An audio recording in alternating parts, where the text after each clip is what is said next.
Tim, I've got a question. Uh-oh. I was sitting here at my desk enjoying some nice, let me get this up in the light here, train wreck strain of my marijuana. That's what it's called, train wreck. And I started thinking, what would it take feasibly and in a not time-consuming way to get WWE to where it was before? Say even as early as the mid-90s, to be at that popular forefront again. What is it going to take? Because we hear everyone say, oh, you know, all they need is to just get rid of Vince McMahon and it's going to be fine. But it's like, dude, I feel like it's a lot more than that, though. True. I feel like it's got to start like yesterday. You know what I mean? And I don't want to come off, because I just rewatched AEW. What was the show called? Double or Nothing. God, I'm really high. The show, I just rewatched Double or Nothing, and I thought to myself, the production here that was quality. That was A1. That was damn near along the lines of WWE quality. I'd say it's better than NXT. Oh yeah. Well, kind of. It's on par with NXT. Yeah. So they got the great camera work like WWE. They've got the great performers like WWE. And it's core, and they got the good characters that the WWE has been known for. And altogether, these two companies in theory should be like, they should be excited for one another, but it seems like the WWE, like, it, I don't want to say they're scared, but it just feels kind of like they don't care. Very true. And is that their problem? And I know I sprung this on you randomly on a text message to just get in Skype and say, but I kind of just wanted to get like immediate first impressions. And I mean, what is it going to take? To be honest, you're asking, what is it going to take WWE to change their ways, to fix their product? And I don't know if there is an answer. It's more of they have to make, like, we don't see it on the surface that there's a lot of people that are upset. We don't see that on the surface because most of the people are going to go out there and be professional and do what they're asked of. Like we've seen with the Revival. We know they're upset, but they're going to go on TV and do any stupid skit they're asked to because they're going to, be professionals. No, okay. So that's the thing. What do you mean by that, though? Like, is that one of the problems internally? Is that people are too complacent and they'll say, yeah, we'll do it? Well, that's what I was getting at. It's more of you have to do some things. You're not going to fix the product until you fix the ins and outs of the company, as far as, like we've heard with these last two John Moxley interviews, the one he did with Jericho and the one he did with Wade Keller. He said that the problem is that a lot of people aren't happy because they're just told what to do and they have to go with it. Some guys can maybe talk their way out of doing something, but most can't. They just have to, oh, yes, aye, Captain, go with it. And right. The thing is, that's one of the first things you have to fix is maybe not giving the talent 100% freedom, but maybe giving them a little more freedom to where they feel like they're contributing to what they're doing, and in turn makes them feel like, hey, I have an opinion here. It's not like, because here's the thing. Everyone likes to try to compare professional wrestlers to actors. Correct. And which they're not. They're not actors at all. Scott Dawson and Dash Wilder, those guys aren't actors. Roman Reigns isn't an actor. They're not. They're wrestlers. No. If they wanted to 100% be given a script and be told, read these lines, act to your best of ability, then they would have became actors. No, they became professional wrestlers because they wanted to do professional wrestling in the ring, and of course, coming with wrestling in the ring comes cutting promos. Like here's the question I'll let you finish and then I'll ask instead of cutting you off. Go ahead. Like Moxley said in, I think it was the Wade Keller interview, he was just like, we're given a script, we're told we have to go by it, we're not allowed to improvise. With AEW, let me refresh this. He said, in WWE, you can do a 60-second promo, and it take 3 hours to complete because you do it, but it takes 20 minutes just to set it up because the lighting's got to be perfect. You got to make sure there's nobody else around that can accidentally mess up the shot. You've got to make sure that the audio is perfect. Then you've got to cut the promo. Then you've got to wait for a producer to come watch it. And then the producer's got to say, okay, do I think Vince will like this or not? If he doesn't think Vince will like it, then the producer's going to say, do it again. If the producer says, I think Vince will like it, then the producer sends it to Vince to get approved. Moxley stated that after all Elite's Double or Nothing, they did in the span of 10 minutes 3 promos, 2 that we've seen and 1 that we haven't seen yet. He said that basically he told Cody, as soon as I finish out there in the ring and stuff, have a camera ready because I'm cutting a promo that you guys are going to be able to use. And that's what they did. And then they were like, hey, we need to do something with you and Joey Janela. They collaborated for a minute or 2. Boom, loved the idea, go for it. Then he said there's another one. Again, of course, we don't know what that is. He wouldn't elaborate because he's not going to give it away. But he said there's another one, really quick. Boom, talked with the Young Bucks about it. They all agreed, hey, this is the direction we want to go. It's a BTE thing. Boom, done. He said 10 minutes, 3 promos down. In WWE, you've got guys sitting around waiting. He said that he could cut a promo at like 1 o'clock in the afternoon, and then 2 hours later be like, Vince didn't like it. We have to do it all again. Let's go set everything back up. And then he's getting ready to work over his match and figure out what the finish is, and all of a sudden he can't do that. So I think one of the big things in WWE is you have to make the talent more happy, and a way to do that is give them a little more freedom over what they can and cannot say. Not just say, this is exactly what you want. We want you to say, you're our actor, you're our robot, read the lines. And you mentioned that, and I really, really like that point because that's something that I wanted to touch on here. Is that what it makes me think of is that the Best Friends little video package before they, like, when they come out with their entrance song, right? One of the guys was just like, yeah, can we add some puppies, some like aliens in there? And then Cody was like, yeah, sure. Oh, you're referencing the Chuck Taylor tweet that he sent out. That was an actual text message thread with Cody, where Cody was like, here's the video package we have for your Titantron. What do you think? Chuck Taylor was like, well, let's collaborate. Let's add this to it. And Cody goes, okay, we'll try. And I like just that idea. Okay, because do you think anyone's ever sat down in Vince McMahon's office and let's say it's some mid-tier guy, Kevin Owens. Kevin Owens sits down and says, Vince, I have this great idea. What are the odds that the first thing Vince says is like, all right, cool, shoot, we'll give it a try? With it's Owens, not. well, that's unlikely. With Owens, maybe. With somebody like an Owens or a Dean Ambrose, maybe. With someone that pulls a little bit of weight, maybe? Right. Because so you got to remember, what? Owens was Universal Champion for 8 months almost, if not right around. Goldberg, man. So was Goldberg. Do you think that means anything? No, I mean, that's another question. That's another thing, because we know where that was supposed to go, and that wasn't supposed to be him losing the title to Goldberg. That was supposed to be him main eventing WrestleMania, defending the title against Chris Jericho. And Jericho even said that on the Moxley podcast. He's like, yeah, things change all the time. I was supposed to main event against Owens with the Universal Championship on the line. Then all of a sudden, next thing we know, we're second match on the card with the U.S. title. And before we get too far removed from, like, what can WWE do, do you think that like, right now, if you could send Vince McMahon a text and he would agree to whatever it is, what are, like, some key things that you think, like, if we start this now, there's a chance that we can, like, significantly improve our audience, we can significantly improve, even their traffic on social media, their YouTube, for God's sakes, has been all sorts of weird with their view numbers, and their social media interactions have been quite low. So what can they do to kind of get in that heyday? And I wouldn't say at least top, but at least there's a clear, like, fight for who wants to be number one.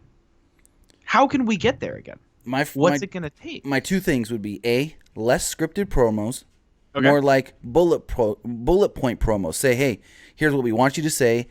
Get as close to these points as possible. You've got X amount of time. The other thing would be committing to storylines. There you go. Not this bull crap of Paul Heyman and Brock Lesnar coming out on a Monday and saying, you know, we're going to tell you when we're going to use the Money in the Bank. And then all of a sudden Brock goes, I got a year? I didn't know that. I'm going to wait. And then all of a sudden Stephanie cutting a promo online saying, we're going to take action against Paul Heyman and Brock Lesnar for disrespecting Money in the Bank and not knowing what it is and this and that and blah, blah, blah. And then all of a sudden the next day, Paul Heyman just going, oh, hey, we're going to cash in on Monday. Like, where's the consistency in all of that? I get where you can say, give me a second. No, you're good, go. I get where you can write out a timeline where that all kind of fits together, where it's like they were going to cash in because that's what Brock wanted to do. And then Brock found out. So you go from point A. Brock wanted to cash in because he thought he had to do it right away. Then point B, Brock finds out, oh, I've got time. I can wait. Point C, Stephanie says, oh, no, we're going to take action. You disrespected. So then the final point is Heyman going, oh, well, before you can take action, we're just going to cash it in. I get where you can tie all that together as a cohesive storyline, but you can tell that's all fly by the seat of your pants bull.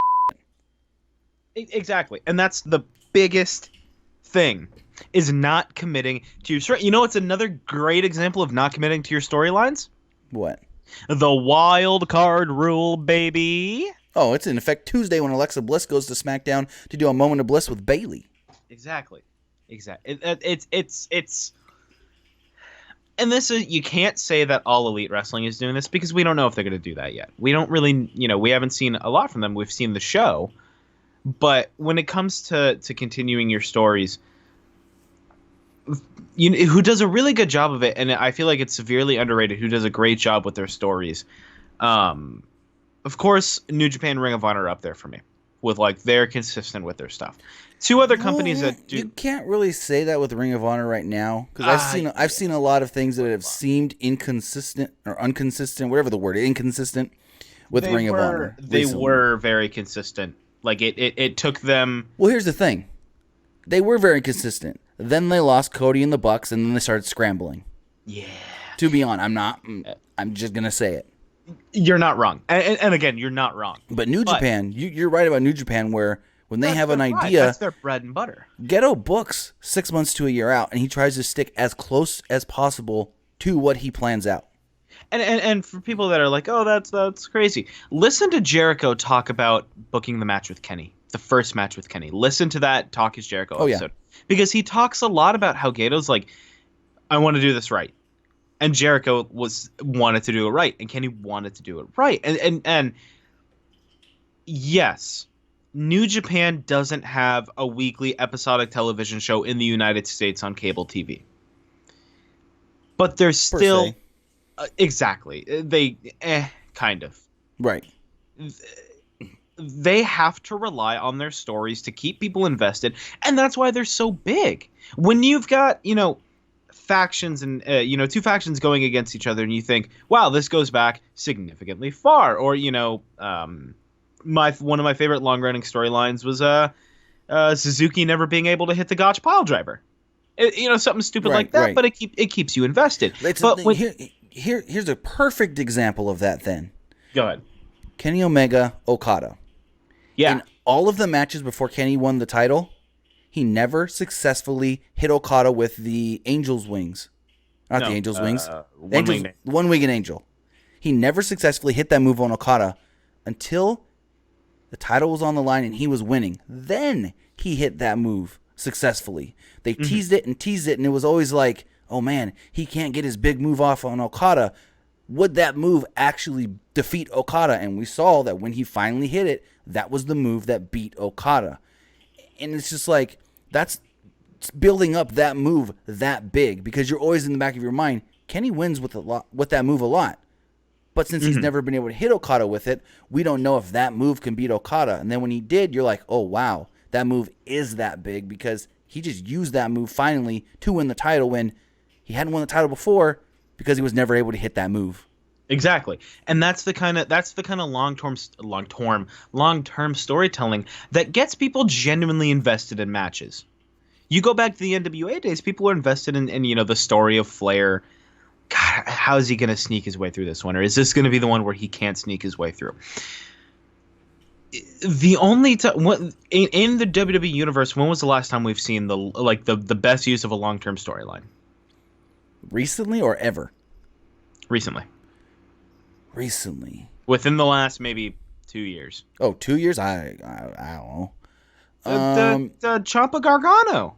Oh, well, I was trying to think main roster. Yeah, Ciampa Gargano for sure. Well, that's why I said within the universe of WWE. The things because I think about Ciampa and Gargano being something that could really work better in New Japan, because WWE has such and again, what I don't want to say to that is that this would work better in New Japan, not as in like because WWE sucks, it's the worst, but because the difference is WWE needs to rush these storylines. New Japan doesn't need and rush as in they need to get to a quick enough point to where they can do the next thing and continue and continue and continue. And we see that all the time on the main roster. They cancel shit on the fly all the time. And that's your thing right there. You said the main roster. In NXT, we've seen storylines that have been over time. We've seen things play out over time and not be rushed. The Samoa Joe, Shinsuke Nakamura stuff, the Samoa Joe, Finn Balor stuff. Those played out over months, and they were really well done. But that stuff, like, they were well done, but they held no weight because they didn't make us care. So is that one of the things that saying what would help WWE is, well, they need to make us care. How can they get there? Type thing. You gave your two, which remind me of your two again. I'm super baked. Basically, making the talent feel more happy. Making the talent feel more incorporated with what they're doing and make it feel like that they're collaborating and not just being told what to do. And I don't even remember what my second point was. Now that we've been going on for so long. But Stay consistent with your storylines. There you go. Stay consistent with your storylines and get people invested that way where it's like, okay, this is where we started. Maybe this is where we can end, but let's see if they get to there. Not, all of a sudden it's just over. Exactly, and I want to name my 2 points here as we begin to kind of wrap this little thing up here. Is I think two things that could significantly help them is, like you said, making sure that your roster and your talent is heard and that they are their things are taking into consideration and actually I wouldn't say greenlit, but at least put on the burner to think about and to see how can we work with this. Maybe they have a plan. Enzo had an entire book of just promos he could cut. You know what I mean? And he said he had 8 months of NXT television written in there. Was it NXT or was it 205 Live? Might have been. Fact check me and throw it on the screen right now. Oh, I don't even know what I would look up, to be honest. That's fine. But, so making sure that your talent is heard and happy and seeing what they want. And I think another big thing into really getting back to where you were before is I totally lost it. I'm really upset now. I had it right there because there's just so many things that you can think of. So I've been changing them every 7 seconds because it feels like if they use one different guy in a spot, you know what I mean? It could change everything for them. Right. So like you said, making sure that they're being heard and then really sticking to your stuff and having confidence in your performers. Having confidence, because I'm going to tell you this right now. Jinder Mahal sucks. I hate him. He's funny. What he did with R-Truth on the golf course was hilarious. Oh, that 24/7 stuff could be gold if done right. Exactly. If they do that right, you can build so much character with that. Yeah. You can build, and and like you said, it's just a matter of making sure that stuff. My one criticism is Jinder shouldn't have been in gear because he should have. But yes. How's he going to even get on the golf course? Security should be chasing him down, saying, "You're not wearing proper attire." A ticket. No, because you've never gone to a nice golf course then where you've got to be dressed. You can't go in there wearing your underwear. They ain't going to let you walk past the freaking driveway. That's okay. That's fair. So he should have been dressed to make it even better. He should have been dressed in wacky over the top golf clothes. Yeah, like Kirk White. Kerwin White, yes. Kerwin White. But who has Caddy been? Should his Caddy been an NXT guy? Who's Ginger's? Yeah, it should have been the Sings. Well, no, they're not together anymore. They're officially split, dude. Are they officially split? I know they're a tag team on 205 Live, but are they officially split? Mm-hmm. They have no involvement with each other anymore. Not even 3 weeks ago they were together. Before we get this bullshit, you can't even keep track of anything in this company. I know. Before we get too far removed, I wanted to ask what can save. I guess not save the WWE. What can get them back on track? It was something I was. You know, one more thing I could say. Go ahead before we wrap Stop up here. this fucking 50-50 booking. You can't get everybody over when you give Ricochet a win one week and then the next week he faces the same guy, but he's got to lose to him because, oh, that's how you make people look good is, yeah, they lose, but then they also win. No, you can't make anybody look good when they're going to win and lose in like 2 weeks' time or a week and a half's time or whatever. No, you've got to put somebody on a roll, even if they're facing no-name jobber guys. Like they were doing with Braun Strowman when Ellsworth came in. You haven't just beat no-name jobber guys, and it's like, hey, yeah, this guy's beating guys half his size, but he's being made to look like a beast, kind of like they're doing with Lars Sullivan in a way. Mm-hmm, mm-hmm. So what I want to know is, what do you guys think? What do you guys think can honestly help the WWE right now? Because we know that the internet and the comment section of a YouTube video are the best bookers on the planet. Thank you guys so much for listening. I've been Nick. You can follow me on Twitter at ArmWeek21. Tim, where can they find you? You can find me on Twitter at TimmyBuddy. Wonderful. We'll see you guys next time. Call your mom. She misses you.